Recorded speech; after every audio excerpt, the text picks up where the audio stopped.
दोस्तों, अगर आप H G infra engineering share खरीद के फंस गए हैं तो आपको क्या रणनीति बनाना चाहिए।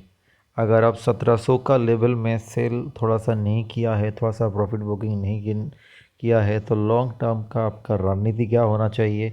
क्या ये फंडामेंटली सही स्टॉक है जहाँ पे आप 20% नीचे एवरेज कर सकते हैं। तो कई सवालों का जवाब आपको इसी वीडियो में मिलेगा। स्पेशली मैं हूँ मार्केट में कई सालों से। दरअसल देखिए, मैं आपको क्लियरली बोल सकता हूँ, मैं ये शेयर अभी जितना परसेंट होल्ड कर रहा हूँ वो मेरा ओवरऑल पोर्टफोलियो का 1% भी नहीं है। तो अगर स्मॉल कैप कंपनी बहुत ऊपर से करेक्ट हुआ है, उसमें एक नाम एज इंफ्रा है। बाय द वे, सेवी का अगर कोई भी इशू आ सकता है, उन्होंने बोल सकता है ये नहीं है वो नहीं है, बट इन्वेस्टिंग अपने ऊपर होता है, बेट अपने ऊपर होता है। ये शेयर उस समय में लेने का एक ही मतलब था, उस समय में ईबीसी बिजनेस बहुत अच्छा चल रहा था और उसका स्टॉक भी कम था। उसमें एक इन्वेस्टर था जिसका नाम अबाकास म्यूचुअल फंड, जिसका काफ़ी होल्डिंग था और उन्होंने यहाँ पे अपना पोजीशन पहले बढ़ाया था, फिर कम कर दिए और अभी देख रहे हैं लास्ट कुछ क्वार्टर से 1.36% है। आप यहाँ पे देख सकते हैं कुछ फंड हाउस ने अपना यहाँ पे हिस्सेदारी कम भी कर चुका है, जिसके वजह से क्लियरली आप देख सकते हो शेयर प्राइस थोड़ा सा करेक्ट हुआ है। थोड़ा मतलब बहुत ही ज़्यादा करेक्ट है, जो ऊपर का लेवल में मोमेंटम में वैल्यू इन्वेस्टिंग करने जाते हैं और बाद में फंस जाता है। कंपनी का फंडामेंटली आप देख सकते हैं बोरोइंग बढ़ गया है। बोरोइंग लेना ज़रूरी है ईपीसी बिजनेस को रन करने के लिए। इंजीनियरिंग प्रोक्योरमेंट में लॉन्ग टर्म बोरोइंग बढ़ा है, तो कंपनी का लॉन्ग टर्म के लिए ये जो प्रोजेक्ट में काम काज कर रहा है उसमें ये loan definitely as a asset जैसे काम कर सकता है, इन द सेंस क्योंकि अभी लोन सस्ता है। आरबीआई रेट कट करने के बाद कई महीनों से आप ये चीज़ जानते हैं, प्रोमोटर ने ज़्यादा माल नहीं बेचा, ये एक संकेत है। तो यहाँ पे एफआईआई तो वो आते हैं जाते हैं, वो तो आ ही नहीं रहा है। पियर्स कंपनी का कोई भी नहीं चल रहा है, लार्सन एंड टुब्रो छोड़ दीजिए, बाकी सारे कोई भी कंपनी नहीं चल रहा है, सब काफ़ी करेक्ट है।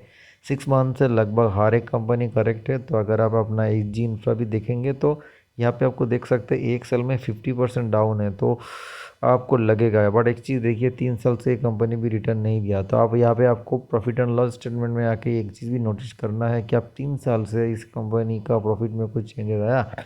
द आंसर इज़ नो, आया नहीं, उससे पहले आया था। तो ये जो लोन का बर्डन है, ये लोन का बर्डन अगर आप यहाँ पे जाके देखेंगे और मैनेजमेंट को सुनेंगे और बिलीव भी करेंगे, तो जो ऑर्डर इन लोगों को मिला था वो एग्जीक्यूट करेगा, इसीलिए लोन लिया है। मतलब एक चीज़ आप देख सकते हैं यहाँ पे इन जो डिपार्टमेंट है, जहाँ पे आप देख सकते हैं एक चीज़, इंडिया बेस्ड कंपनी है, ऑर्डर बुक है, हाईवे रेलवे, स्पेशली अगर हाईवे, उस समय तो सोलर की वजह से इनको उठा के ले गया था, कोई पंप एंड डंप जैसे लाइट सी चीज़ हो गया। तो ये सारी जगह पे जो कामकाज होगा, जैसे महाराष्ट्र, राजस्थान, यूपी, गुजरात, अगर यहाँ पे सारे कामकाज करेगा, और भी दूसरी जगह पे जैसे आंध्र प्रदेश, उड़ीसा, झारखंड, ये सारी जगह पे कामकाज तो होगा, तो ये एक ना एक दिन वो अपना लाइफ टाइम हाई तक ज़रूर जा सकता है। अगर आप देखेंगे चार्ट तो फ्री फॉलिंग मोड में है, फ्री फॉलिंग मोड में भी आपको काम किया जा सकता है। यहाँ पे 50 to 100 दोनों मूविंग एवरेज को तोड़ के नीचे जा रहा है, जाते ही रहा है।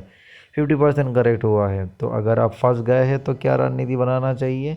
चलिए चार्ट से एक बार देख लेते हैं। फंडामेंटली अब देख लिया, फंडा ज़्यादा मेंटल नहीं होने का, ठीक है। चलो एक बार उसको भी नज़र मारते हैं। आ गए हम लोग यहाँ पे, जहाँ पे हम देख सकते हैं एजी इंफ्रा का चार्ट। एक समय में ये मंथली चार्ट है, कभी कई स्ट्रेंथ दिखाने के बाद ये हर एक मंथ में लो ही बनाते जा रहा है। ऐसा थोड़ी ना हो सकता है, एक लेवल तक जा सकता है, फिर एक पुल बैक ज़रूर आएगा।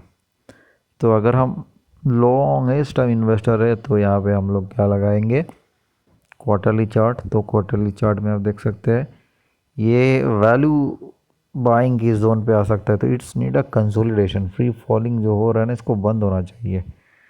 तो अगर आप इसका वीकली चार्ट में जाके देखेंगे तो यहाँ पे आपको ओवरसोल्ड नज़र आएगा। एंड ओवरसोल्ड, अगर आप एक चीज़ नोटिस करेंगे, ये जो जोन था, ये जो जोन था यहाँ पे फेब, मतलब पिछले साल से लेकर लगभग एक साल ये एक बेस बनाने का कोशिश किया। एंड ये वीकली चार्ट में ओवरसोल्ड तो है, डेली चार्ट में भी ओवरसोल्ड से थोड़ा सा ऊपर जाने का कोशिश में लगा हुआ है। तो सबसे पहले इसको एक बेस बनाने दीजिए, उसके बाद बाइंग करें। कौन सा लेवल आपके लिए सही होगा? सही तो यहाँ पे एक बार आपको ये जो शॉर्ट फ्री फॉलिंग में माल उठा रहा है, माल को चिपक रहा है लोग, तो ये जैसे कि ये लेवल मेरे लिए अच्छा हो सकता है 532, और भी 20-30% अगर आ जाए तो ये तो क्लियर कट है। यहाँ पे एक शेप बना सकता है जिसको बोलते हैं राउंडिंग शेप।